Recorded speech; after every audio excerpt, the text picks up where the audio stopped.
Good morning, Los Angeles! All right, no, seriously, good morning. I just got back from a walk and I did a walking meditation with Bug. Well, he didn't do the meditation, I did the meditation.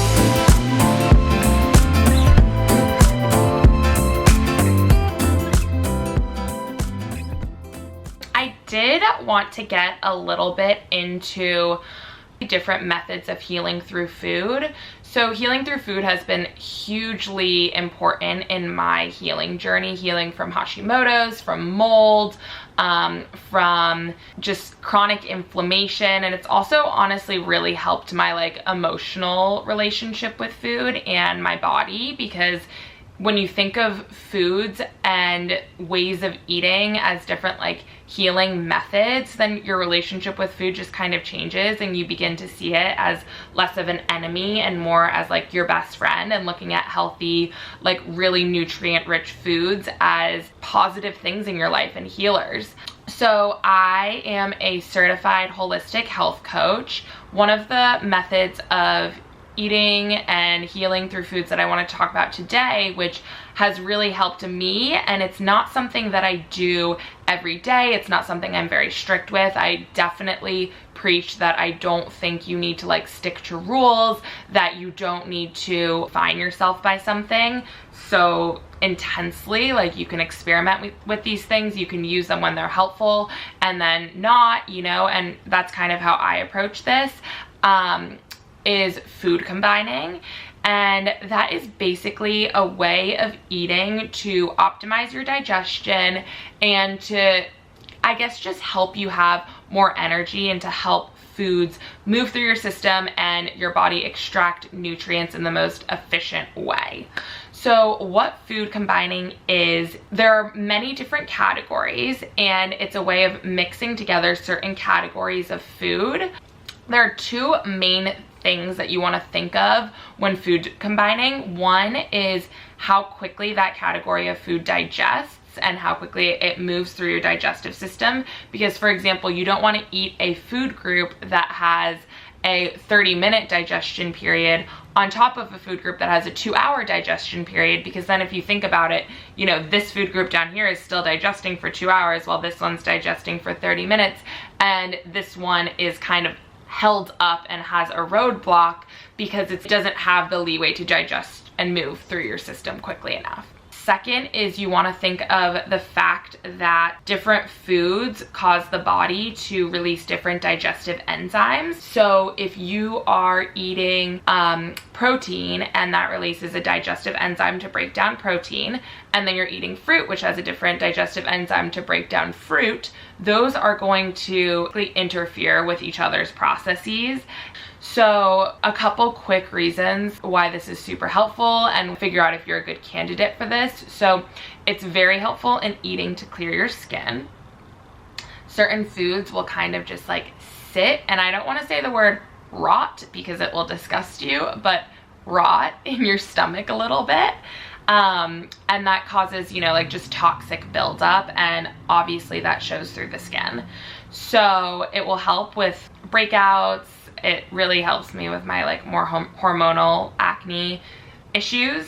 It will help with energy, because if things are easier to break down in your digestive tract, your body is using less energy for digestion, and that energy can be used more easily in every other part of your life, whether it's your job, your social life, you know, etc. You're not wasting energy in digestion.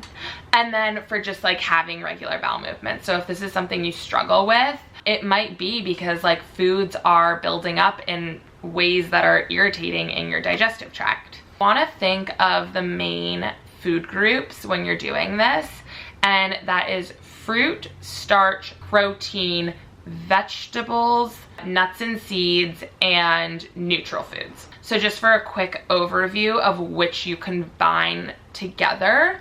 So fruit should always be on an empty stomach because it has a very fast digestion time. It should never go on top of another food because, as I said before, it will kind of just sit there. You always want to choose between a starch and a protein to mix with vegetables or neutral foods. Let's say you're gonna have a pasta, mix it with vegetables, tomato sauce, all of that stuff, but mixing it with protein is going to make it a lot harder for your body to digest because starches and proteins have very different digestive properties and releasing enzymes, and they also digest at very different rates. So you might feel tired if you've been having like chicken with pasta, you know? So think about your starchier foods and your proteins and have those at separate meals. And you can for lunch, you know, if you wanted to have chicken, salad, XYZ, and then a few hours later, you can expect protein takes about 2 to 3 hours to digest. Your body has already digested the protein and you can have pasta. So it's not like you can't have those in the same day. It's more just thinking about what combines well in each meal when your body's actually ready to digest it. So this little what I eat in a week vlog, I am following food combining just so people can see what types of things mix well together. I'll post a little guide so that you can figure out like what neutral foods are. It's usually like coconut, nut milks, oils, avocado, things like that.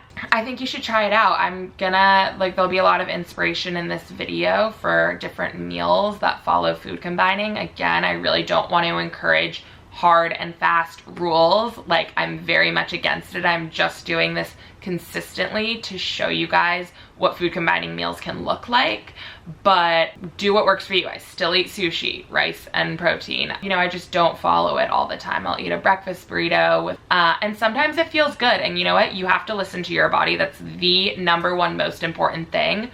I usually will turn to this when I need it for a purpose. It's not my everyday lifestyle. It's something I kind of use as a tool.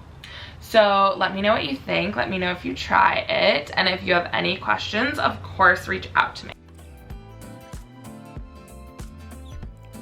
So every morning I start my day with a matcha latte with oat milk. Here I'm making it hot, but sometimes I'll also make it cold, which is one of my favorite ways to make it. I start by adding hot water into the mug, and then I put in the matcha, and I always put a little bit of maple syrup too. You can see it's just a dab. And then I love using brain octane oil too. And then I will froth it around with my hand frother to mix it all up and really combine the matcha so that it's not clumpy. Kind of takes a while. And then when it's hot, I'll add collagen because it kind of blends into it really smoothly when it's a warm drink. When it's cold, I don't always do that. And then I just go ahead and add my frothed oat milk and have a gorgeous oat milk latte. It's one of my favorite parts of the day. When I'm food combining, I'll usually start my day with a big fruit bowl. I like to use low glycemic fruits because I also don't want to spike my blood sugar super early in the morning, and papaya is one of my favorite low glycemic fruits. It's also amazing for the skin and it just tastes really good and refreshing and tropical. So I'll just score it like that and then scoop it right into the bowl.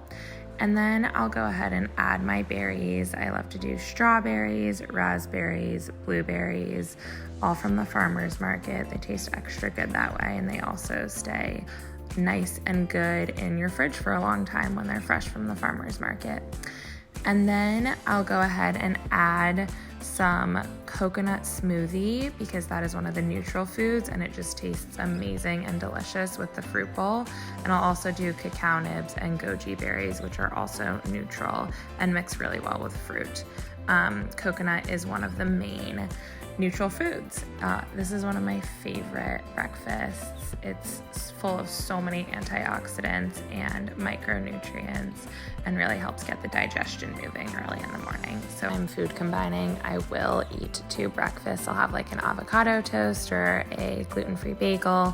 But if I don't do that, like today, I end up making a very early lunch, and I love doing these veggie wraps. I use these brown rice tortillas from Food for Life. They're just brown rice and they are amazing. And then I'll go ahead and add a bunch of veggies and some healthy fats and some crunch to make it a full delicious meal. So here I'm adding avocado, and I like to smush it onto the wrap because I find that avocado will often slip right out of my wraps. So this way I'm kind of making it like a guacamole spread. Then I'll add Persian cucumbers, which are amazing for hydration, and of course a little bit of olive oil for healthy fats and for flavor. I love to add these farmers market microgreens. These are broccoli microgreens, and this farmers market little gem lettuce, which is my favorite kind of lettuce, to make it, just packed with greens and veggie full. Here I'm adding a little bit of dairy-free cream cheese. It kind of has like a goat cheese texture, and it has olives in it. And then I sprinkle some Simple Mills crackers on top and add some lemon and sea salt for a little crunch and flavor. My rolling skills are not the best, but trust me, this wrap is amazing. Every day after lunch, I have lunch dessert, and it's a chocolate almond butter cup, and this is my favorite thing ever. And let's see if I can show you the ingredients. Okay. Ingredients are maple syrup, almond butter with alkali, I don't know what that is, coconut oil, and sea salt. Clean green, oh wait, there must be cacao in here. Let me find another one. Maple syrup, almond butter, almond flour, dark cacao powder processed with alkali. I don't know what that is, but I'll look that up. Coconut oil and sea salt. That is clean machine. So I'll have one of these right now. Okay, so I have found that people react pretty differently, but for me, mixing nuts and seeds, and this is hummus, so it's technically a carb and a protein, but I more often pair hummus and chickpeas with vegetables and with starch. I put them more in like the starch category, but I find that nuts and seeds and starches together are actually fine for me. So, a piece of toast with nut butter. Okay, so for dinner, I am going to make a soba soup. I'm using glass noodles because I'm allergic to gluten, so I don't eat gluten-full noodles, and I think soba noodles are gluten-full. And I also found these amazing mung bean glass noodles at the farmer's market from the Korean stand that I love. But I just wanted to touch on really quickly, I am gonna use bone broth instead of vegetable broth, and I wanted to touch on how I think collagen and bone broth fit into the food combining. So I consider them neutrals, and that's because they really easily absorb into your stomach lining.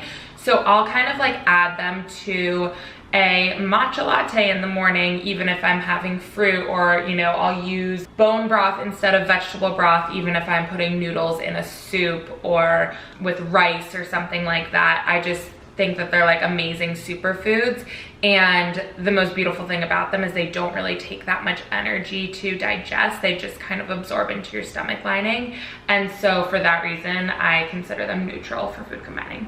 I am not a huge soup person, but this soup was amazing. I put shiitake mushrooms, I put bok choy. Those are some of my absolute favorite vegetables. And then as for spices, I used some paprika, some chipotle, some red chili, and then I had my soy sauce, my bone broth, and garlic. And I just started this process out by adding some olive oil and putting the veggies in so that they could cook nice and well before I started adding the bone broth. Next, I added the rest of the bone broth, which was about half of the container. I'd say it was around 2 cups, but I kind of just guess and check, and I stirred it around and let the veggies sit in the bone broth to soak up all the flavor and to get nice and soft, as they should be in the soup. I always add lime to everything, even though I'm pretty sure the recipe did not call for lime, but I love lime and pink salt. I think it always makes bone broth or really anything taste better. And I put some water in just to kind of dilute the strong bone broth flavor a little bit, even though in retrospect, I'm not sure it needed that. And I just let it simmer. Pretty sure I added all the spices in during that time period as well. I'm gonna link the recipe for this below because it was not my original recipe. And towards the end, after it sat for like 5 to 10 minutes, I started adding the noodles, which don't need that much time in there. So after you add the noodles, you can really just let them sit in there for probably 2 to 3 minutes. And then they should be fully cooked just because they needed to be heated. I put some soy sauce in there, which helped give it a lot of flavor. And then I added a little bit of lime again, just for an extra touch. And it was really full of flavor. Honestly, this was all you needed. I stirred it up a little bit more, let it sit for probably like a minute longer. And then I poured. I honestly made way too much, and it could have been for 2 nights, but what you gonna do?